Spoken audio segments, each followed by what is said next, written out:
রাসূল সাল্লাল্লাহু আলাইহি ওয়াসাল্লামকে কয়টি বিষয়ে অন্য নবীদের ওপর শ্রেষ্ঠত্ব দেয়া হয়েছে? এ 3টি, বি 4টি, সি 5টি, ডি 7টি।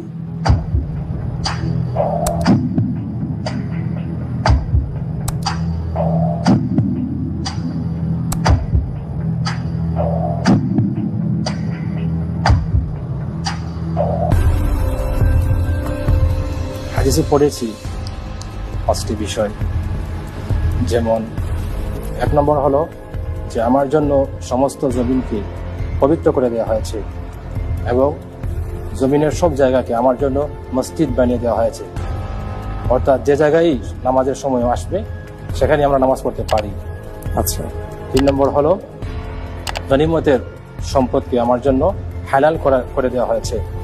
4 নম্বর হলো শত্রুর অন্তরে আমার প্রতি